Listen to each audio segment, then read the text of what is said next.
देवघर मंदिर में दर्शन के लिए। तो चलिए हम लोग जा रहे बाबा का दर्शन करने।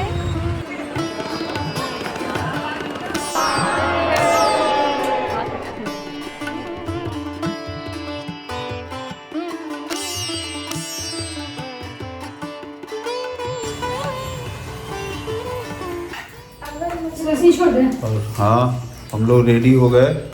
अब हम जा रहे हैं हम लोग देवघर मंदिर में दर्शन के लिए। तो चलिए मिलते हैं मंदिर में और मंदिर का दिखाते हैं आपको। और ये ज्योतिर्लिंग है और बैजनाथ धाम के नाम से जाना जाता है। ये द्वादश ज्योतिर्लिंग में आता है। खुशी देखिए। तो हम चलते हैं। Peace out. ऊपर नहीं है बेटा, गिरवाओगी। और ये सानवी रॉय और निकल चली है अभी।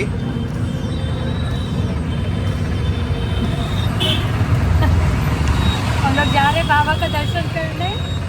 अभी आज हम लोग की एनिवर्सरी है, इसलिए हम लोग आए हैं बाबा धाम।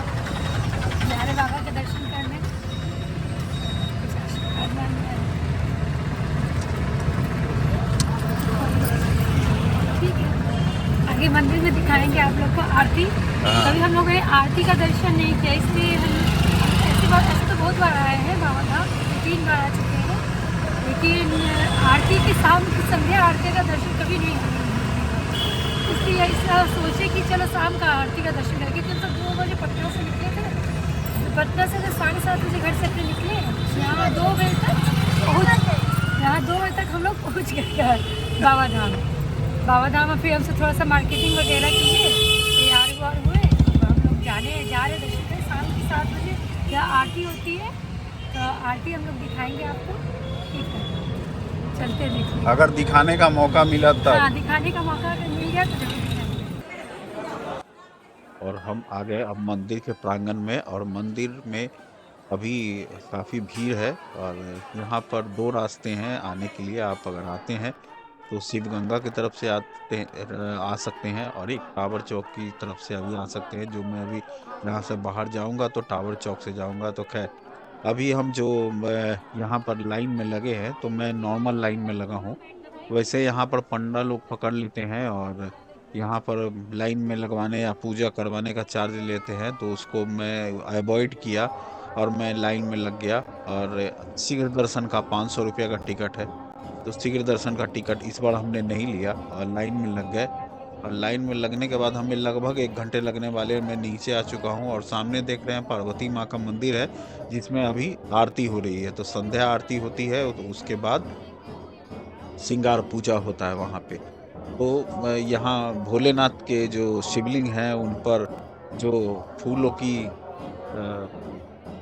एक सज्जा चढ़ाई जाती है। तो मैंने शॉर्ट्स में आपसे बताया था कि मैं आपको बताऊंगा कि उसे क्या कहते हैं, तो आगे मैं आपको दिखाऊंगा ही। तो उसे नाग मुकुट कहते हैं।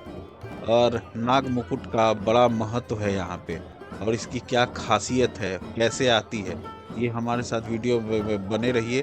मैं आपको पूरी तरह से बताऊंगा। अभी अब चलते हैं अंदर में, और अंदर में जाने के बाद अभी श्रृंगार पूजा होने वाली है। तो जितनी जल्दी मैं अंदर चला जाऊं, चूँकि रश बहुत ज़्यादा है। और देख रहे हैं आप लाइन में कितनी भीड़ है। और खैर लोगों की तो उम्मीदें रहती हैं। तो इसका प्रोसेस ये है कि मैं अब मंदिर के अंदर घुसूंगा तो साइड से अंदर चला जाऊंगा। तो देखता हूँ मैं मैं उसमें सफल हो पाता हूँ या नहीं हो पाता हूँ। तो ठीक है, बने रहिए। अब हम लोग गर्भगृह के अंदर आ गए हैं। और यहाँ देखिए अभी बहुत भीड़ है शाम के श्रृंगार दर्शन में।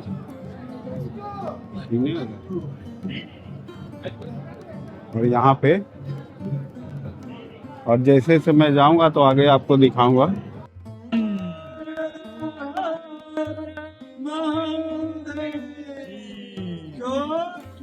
शिव शिव रटे तो संकट कटे, शिव नाम सार भजो बारंबार। मूल मंत्र ओम नमः शिवाय, ओम नमः शिवाय, ओम नमः शिवाय।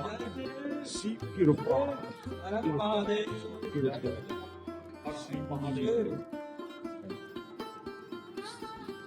तो अब कितार दो, कई युग से आ रहे यहाँ हाथ हम मले,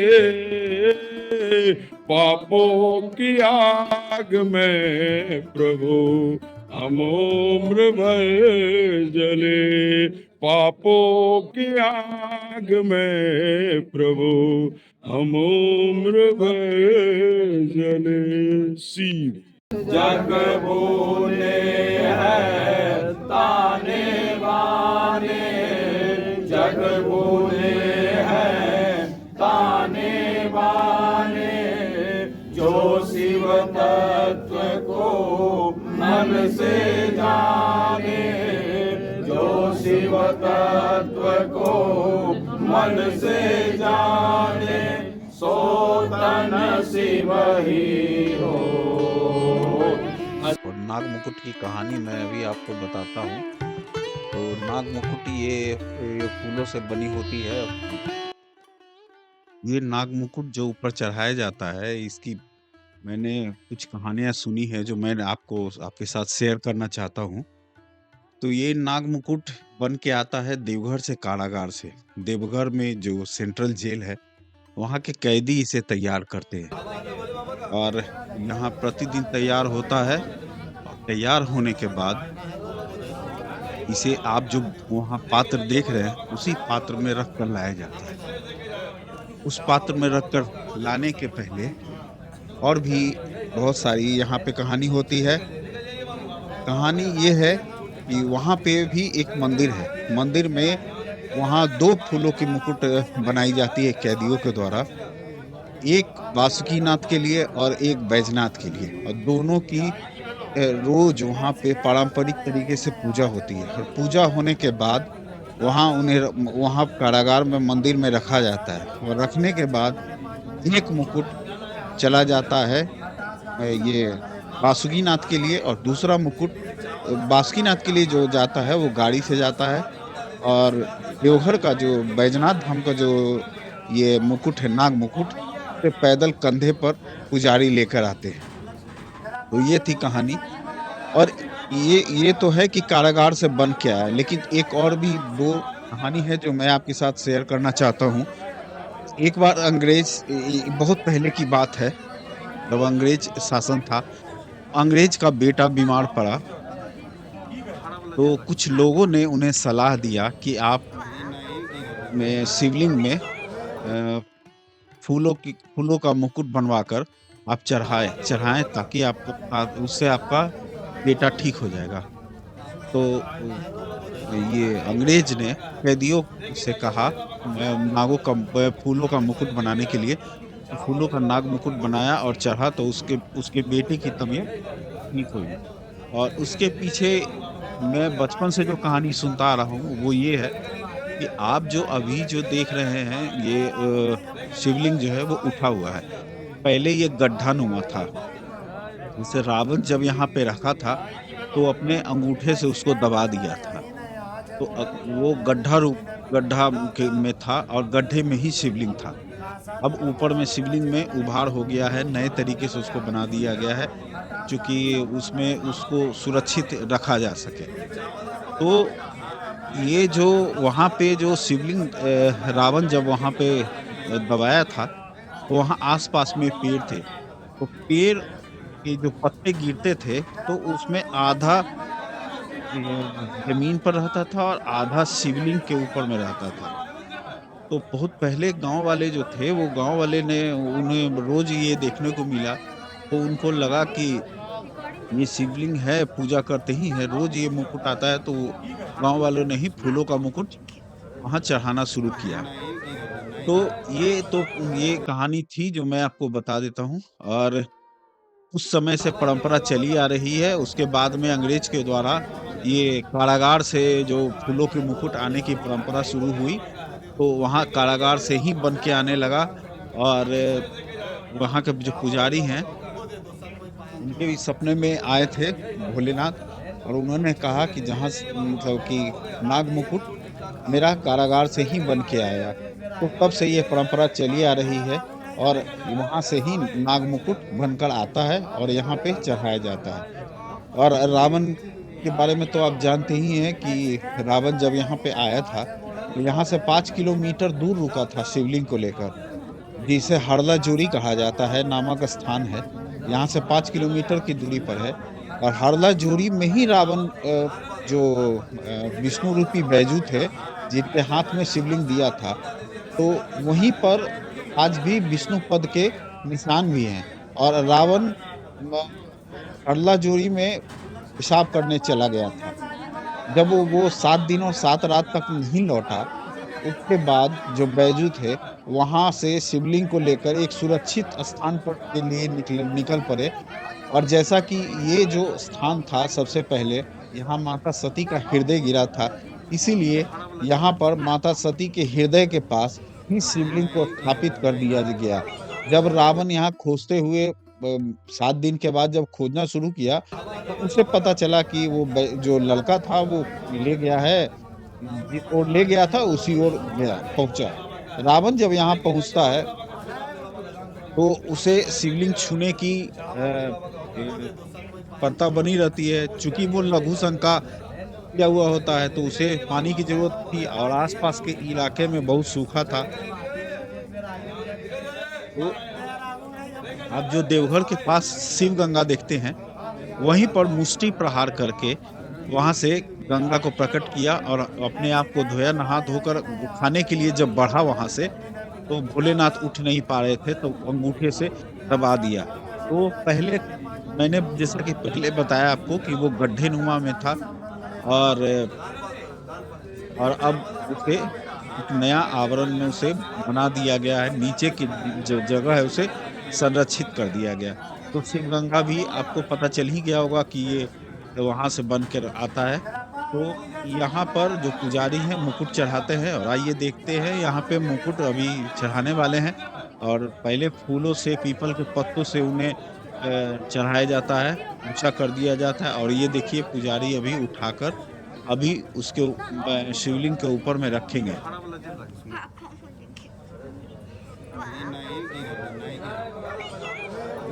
और शिवलिंग के ऊपर में रखने के बाद यहाँ पर आरती होती है और आरती होने के बाद इसे लाल कपड़े से ढक दिया जाता है, जैसा कि हमने देखा। तो ये सारी कहानियाँ थी जो मैं आपको बताया। तो मैं कभी देवघर आया तो आपको रावण ने जहाँ पेशाब किया था जगह, तो वहाँ के भी ब्लॉग बनाकर दिखाऊँगा। ख़ैर अभी तो फिर यहाँ की और यहाँ से हम निकल कर चलते हैं। अब हम पूजा यहाँ संपन्न हो चुकी है। अब यहाँ से निकलते हैं, निकलने के बाद फिर आपको माता पार्वती के दर्शन कराते हैं और मंदिर प्रांगण के दर्शन कराते हैं और दोनों के ऊपर धागे का महत्व बताएँगे। धागे जो बाँधा जाता है उसके बारे में भी मैं बताऊँगा। तो हमारे साथ इस ब्लॉग में बने रहिए। हाँ, लाइक और सब्सक्राइब ज़रूर करते रहिएगा।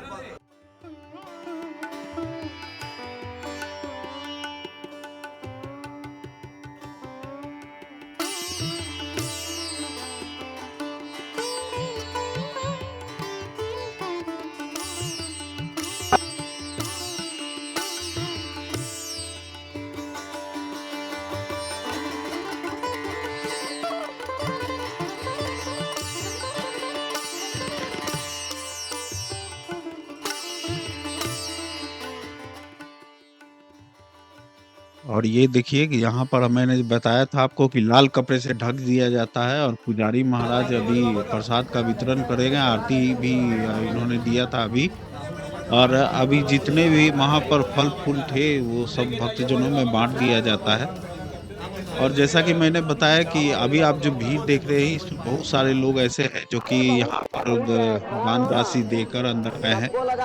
तो अंदर ये भी है कि आप पंडित जी को दान देते हैं और अंदर में रिक्वेस्ट करते हैं तो श्रृंगार आरती करके आपको दर्शन करने को मिल जाता है। और ये जो फल है वो वितरण कर दिया जाएगा जजमानों में या अभी जो आए हुए हैं।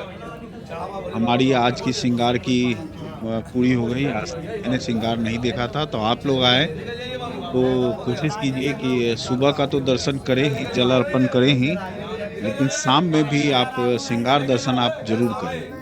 ये श्रृंगार दर्शन का एक अलग अलग अनुभव है। और भोले बाबा तो भोले है ही, आप उनसे जो मांगते हैं वो आपको मिलेगा ही। तो यहाँ से कोई खाली हाथ नहीं गया, इसलिए इसकी महानता काफ़ी दूर-दूर तक फैली है। तो चलिए चलते हैं। और जैसा कि मेरा ऑडियो यहाँ पर खराब हो गया था, अब मैं बनाते-बनाते यहाँ से बोल नहीं पाया, तो इसके लिए मैं बाद में इसे रिकॉर्डिंग कर रहा हूँ। चूँकि अंदर में नेटवर्क चला गया था, साउंड का इश्यू आ गया था। खैर, मिलते हैं आपसे बाहर में। चलिए, हर हर महादेव, जय शिव शंभो, जय भोलेनाथ। और ये पार्वती माँ का स्थान है, पार्वती माँ का मंदिर है। तो यहीं पर माता का हृदय गिरा था। तो चलिए आपको ले चलता हूँ और अंदर दिखाता हूँ, पार्वती माँ के दर्शन भी कराता हूँ। तो हमारे साथ चलिए, आप भी दर्शन कर लीजिए। अगर आपको किसी को ये धागा बनवाना हो तो सुबह में से धागा बनता है, तो ये आकर इससे धागा बनवा सकते हैं। और ये धागा बनवाने का क्या चार्ज रहता है सुबह में? जैसा बनवाइएगा, मोटा पतला आता है, 500, 1000 का, 300 का देता हूँ।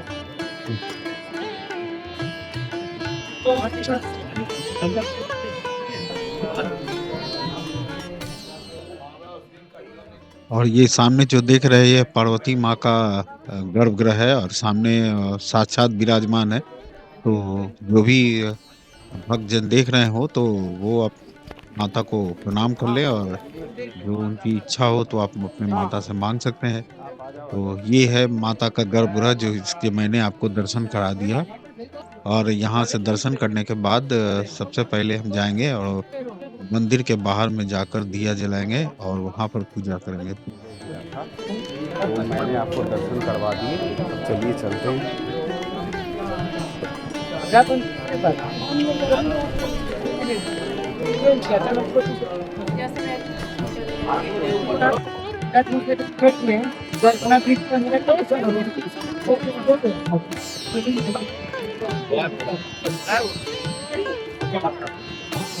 बाबा बाबा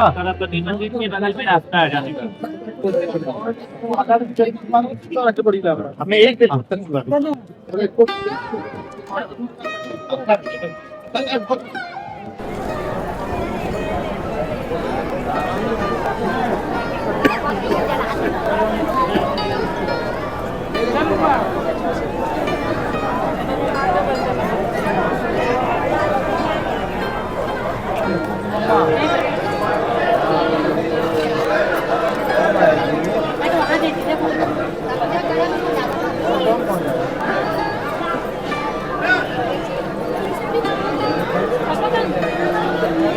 करो पहले करो पहले।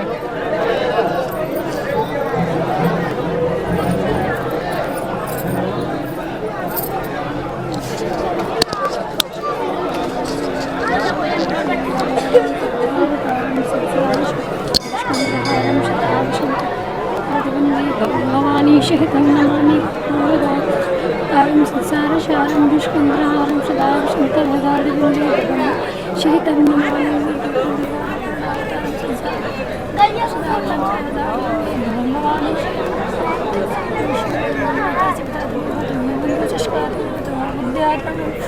सर्वं देव देवा कर्पूरगौरं प्रणमामि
ये पीछे का रास्ता इधर से वो लाल धागा बांधता है तो इधर ही से चढ़ता है। ये देख लीजिए,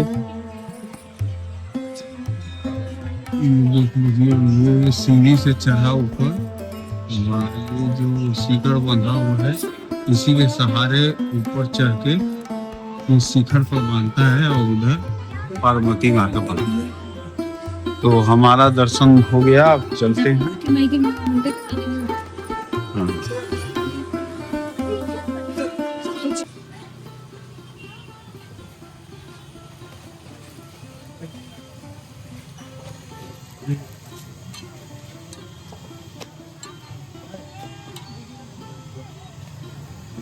ये पराठा है, आलू और सत्तू का।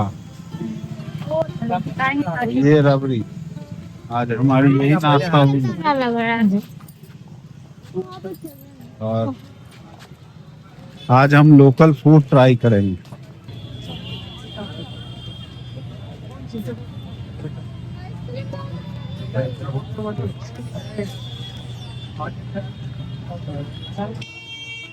ये टावर चौक, ये टावर चौक है, और इसी के बिल्कुल पीछे से ये रास्ता गई है जो कि आपको देवघर बाबा मंदिर की तरफ ले जाएगी। तो आप इधर से जा सकते हैं। और यहाँ बहुत सारे होटल्स हैं। हाँ, चलो वहीं सब ले लेंगे।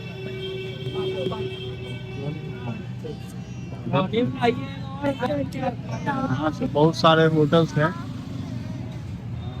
सभी भाई। चलो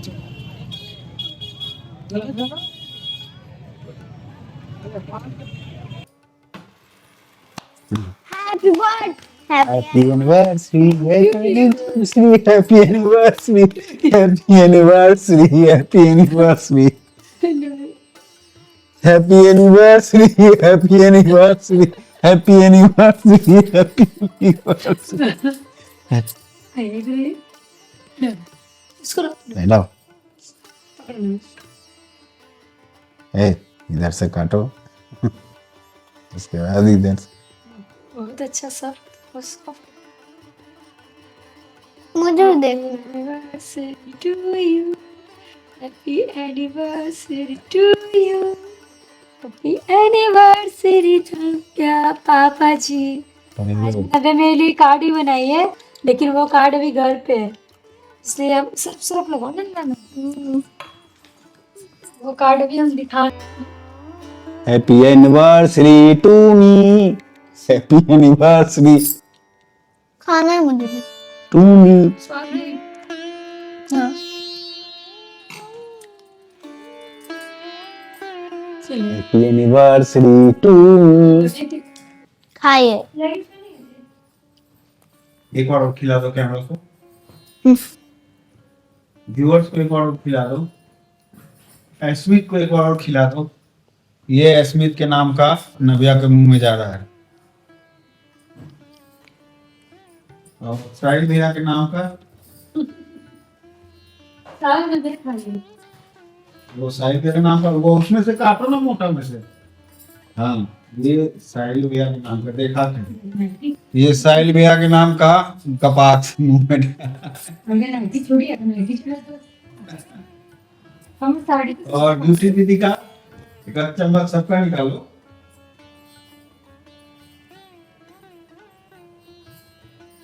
ये ब्यूटी दीदी का,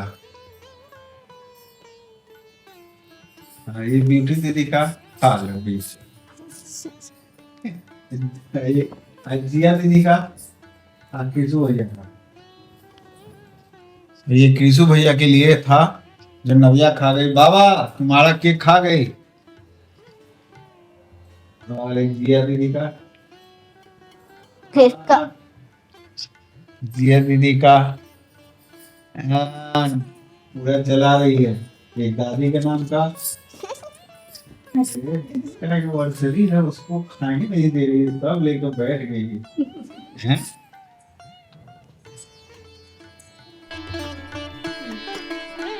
हाय फ्रेंड्स, और आज की ब्लॉग की समाप्ति यहीं पर कर रहा हूँ। और मैं होटल में आ गया अपने रूम पे, और सारा फंक्शन आज मेरा क्लियर हो गया। सारा फंक्शन सेलिब्रेशन सारा हो गया, और ज्योतिर्लिंग के अच्छा दर्शन हुए। तो आप लोग आए तो यहाँ आ सकते हैं, यहाँ बहुत सारे होटल्स हैं। फ़िलहाल मैं जिस होटल्स में रुका हूँ वहाँ ये तो 3 बेड है, और ये हमें 1600 का पड़ा है, क्योंकि यहाँ से मंदिर से बहुत करीब है। यहाँ से ऑटो वाला 10 रुपये लेता है, आपको मंदिर तक पहुँचा देता है।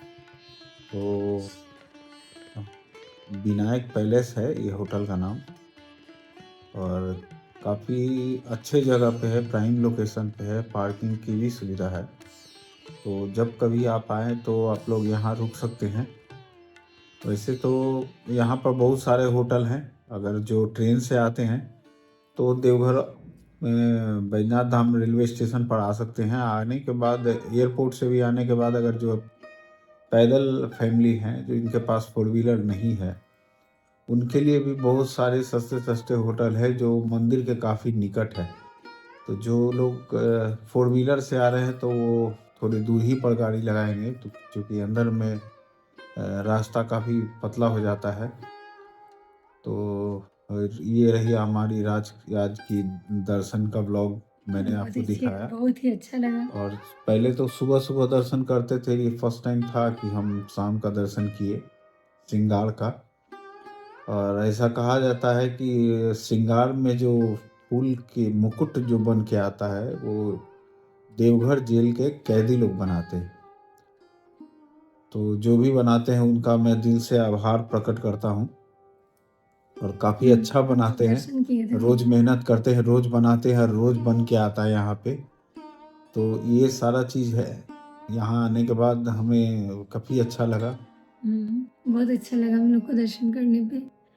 क्या बताएं, वहाँ पे इतना श्रृंगार हो रहा था, जा रहे थे लेके पंडा लोग, तो हम लोग ने उनका दर्शन किया, टोकरी में ले जा रहे थे। पहली बार बाबा का जिस तरह से दर्शन किए, क्या हम बताएं, हमको कुछ बोल नहीं पा रहे उनके विषय में। पहले जैसे अंदर घुसे गर्भगृह में बाबा के, तो उनका चंदन से अभिषेक हो रहा था, जिस तरह हम टीवी पे देखते हैं। और पंडा जी भी लोग नहीं, पैसा उसका मांग नहीं हुआ, कुछ नहीं। तो हम लोग ना किनारे से, उसके साइड हो के किनारे से पीछे से घुस गए अंदर, वहाँ पीछे खड़े रहे हैं। वहाँ जो चंदन बाबा का लग के मिलता है, सब पंडा सभी लोगों को लगाते हैं, तिलक करते हैं बाबा का चंदन से। हम लोग को भी टीका लगाए, बाबू लोग को भी, उनको भी लगाए टीका। फिर उसके बाद ना श्रृंगार हो रहा था भोले बाबा का। हम तो काफ़ी पीछे थे, दबे हुए थे, तो दिखा नहीं, तो रिकॉर्डिंग में आएगा, रिकॉर्डिंग कर लिए हम सब, तो रिकॉर्डिंग और देख लेंगे। मुकुट चढ़ाया गया, श्रृंगार फूलों का, सेज इनके ऊपर सजा और मुकुट लगा। फिर लाल कपड़े से ढक दिया गया था ना। लाल कपड़े से ढक दिया गया था। और वहाँ पर पंडा लोग वो चार्ज भी कर रहे थे अंदर श्रृंगार दर्शन के लिए। तो हम लोग ने ऐसा कुछ लिया नहीं था, पैकेज नहीं लिया था, और डिमांड कर रहे थे, लेकिन हम लोग अंदर इंटर किए और साइड से पीछे की ओर चले गए, वहीं से हम दर्शन कर पाए। तो हमारी दर्शन हो गई। हालांकि बहुत सारे लोग पैसे पर भी आए हुए थे। पैसे के बिना भी जाके दर्शन कर डोनेशन, दर्शन बिना पैसे के भी होता है, और काफ़ी अच्छा लगता है दर्शन का। अंदर जाके आप श्रद्धा से चले, कोई बात। और पार्वती माँ का दर्शन हुआ, जहाँ माता का हृदय गिरा था, तो वहाँ भी दर्शन काफ़ी अच्छे से हो गए। अभी यहाँ का माहौल तो काफ़ी अच्छा है, मैं क्या बताऊँ यहाँ। और आगे देखते हैं आगे क्या करते हैं। आज तो सेलिब्रेशन भी हो गया, हमारा शादी का सालगिरह था आज। हाँ, तो आज सेलिब्रेशन हो गया। अब कल मेरा नेक्स्ट व्लॉग आएगा, तो कल मैं यहाँ से निकलूँगा तारापीठ के लिए। तारापीठ के आसपास में 3-4 शक्तिपीठ है, तो मैं वहाँ का इस बार मेरा प्लानिंग है कि इस बार मैं दर्शन करूँ। 1-2 डैम है, देखता हूँ कौन से डैम में दर्शन कर पाता हूँ। एक हॉट स्प्रिंग थी पौंड है, उसमें देखता हूँ नहाने का मौका मिलता है कि नहीं मिलता है। जो कहते हैं ना कि बुलावा ऊपर से आता है, सोचा तो हमने यही है कि लेकिन देखते हैं आगे चलते हैं अच्छा। कहाँ तक सफल हो पाते हैं। फिर यहाँ से फिर निकल जाएंगे धनबाद की ओर, जो कि शादी है और शादी में निकल जाएंगे। हम्म, हाँ, हमारे जान पहचान वाले की शादी है और दोनों तरफ से ही बुलाया गया है, इसीलिए हम दोनों आए इधर। इसलिए हम दोनों 23 जुलाई था शादी का सालगिरह था, तो 23 नवंबर सॉरी याद नहीं आ रहा है। 23 जुलाई शायद जन्मदिन है मेरा, कन्फ्यूजन है। तो 23 नवंबर को शादी का सालगिरह था, तो सुबह सुबह हम निकल गए, और सुबह निकल गए तो दर्शन भी हो गया, तारापीठ का भी कल दर्शन हो जाएगा, कल माँ का देखिए माँ दर्शन। का दर्शन हो जाएगा। उसके बाद हम निकल जाएंगे। तारापीठ भी एक ऐसी जगह है, अगर आप लोग आते हैं वहाँ आप दर्शन करते हैं तो वहाँ ऐसी शक्ति का अनुभूति होता है ना, कि वो जो जाते होंगे ना तारापीठ, तारा माँ का जो दर्शन करते, बस उन्हीं को केवल प्राप्त होगा। हाँ, उनका शक्ति ना हम बता नहीं सकते अपने मुँह से, हाँ, बहुत ही अद्भुत। हम देखिए शादी के बाद 3 बार गए ना, 3 बार गए, हाँ। तो 2 बार गए, तीसरी बार जा रहे हैं। बाबा धाम में 2 बार आ चुके हैं, ये तो जाते रहते हैं। ये डॉक्टर साहब हैं। ये जो रावणेश्वर बैजनाथ धाम है ना, ये सारे शिवलिंग के डॉक्टर साहब हैं। वैद्य हैं, बैजनाथ नाम है। तो बाबा है तो बाबा है, बाबा के भोले भी हैं और वैद्य भी हैं। भोले इसलिए है कि बिना फीस के काम करते हैं, जो फीस लग जाता है तो वहाँ भोलापन खत्म हो जाता है, फीस यहाँ लगता नहीं है। बैजनाथ है तो बहुत सारे दुखों का, तो हरण कष्ट का निवारण हो जाता है यहाँ पर आने दुख के बाद। हरो काल हरो, क्या हाँ। कष्ट हरो। पाप हरो, दरिद्र हरो। हाँ, दुख हरो। हाँ, और तो नहीं हमको पता कि। हाँ। ठीक है, आगे के ब्लॉग में अब नेक्स्ट ब्लॉग में आपसे मिलते हैं, तो फिर हमारे साथ बने रहिए। लेकिन हाँ, हमारे चैनल को सब्सक्राइब कर दीजिए, सब्सक्राइब कर दीजिए, क्योंकि मैं क्योंकि अब थोड़ा फ्लो में आ रहा हूँ बनाने का। पहले बहुत सारा हेजिटेशन था, तो अब कोशिश करता हूँ कि बढ़िया बनाऊँ, और समय नहीं मिलता है, ऑफिस भी देखना पड़ता है। मुझे अपना घर भी देखना होता है। हाँ, ऑफिस में अब बच्चों की समय नहीं पढ़ाई। मिलता है, बहुत इतना बिजी रहता हूँ कि मैं बता नहीं सकता भाई। प्राइवेट नौकरी क्या करूँ, प्राइवेट नौकरी का यही है। प्राइवेट नौकरी, नदी किनारे झोपड़ी, विश्वास नहीं करना चाहिए, कब ले डूबे। इसलिए भाई काम है, पहले काम देखता हूँ, उसके बाद फिर आगे के देखता हूँ। अपने जीवन में से समय कुछ निकालिए और आप लोग भी आइए, दर्शन करिए। हाँ, दर्शन करने पे जो मन में अनुभूति मिलती है कि पैसा लाख कमा लेते हैं, हाँ, लेकिन साथ नहीं बच जाता है। हाँ। साथ बच जाता है क्या भगवान के, बस और कुछ नहीं प्राइवेट जाता। नौकरी है, नदी किनारे झोपड़ी, कोई भरोसा नहीं। क्योंकि धीरे धीरे उम्र बढ़ने लगती है ना जब। लेकिन हाँ, मैं ये जरूर कहूँगा कि आप लोग समय निकाल कर जरूर आए। बहुत सारे लोगों की ये तकलीफ होती है कि माता बुलाएंगी तब जाएंगे, भगवान बुलाएंगी तब जाएंगे, ये सारे बहाने हैं। जिंदगी में आगे बढ़ना है तो आपको आगे बढ़ना होगा। माता भगवान कोई बढ़ाते नहीं है, आप चलोगे तो ही सपोर्ट करेंगे, तो बैठी रहती है। आप जाओगे ही नहीं तो सपोर्ट कहाँ से होगी। तो ये बहानेबाजी छोड़िए, आप लोग भी घर से निकलिए, ये सब बहानेबाजी नहीं चलेगा। फिर मिलते हैं नेक्स्ट ब्लॉग में। नींद आ रही है, अब जा रहे सोने, गुड नाइट। कल आपसे फिर मिलेंगे। Good night. Good night. शुभ रात्रि।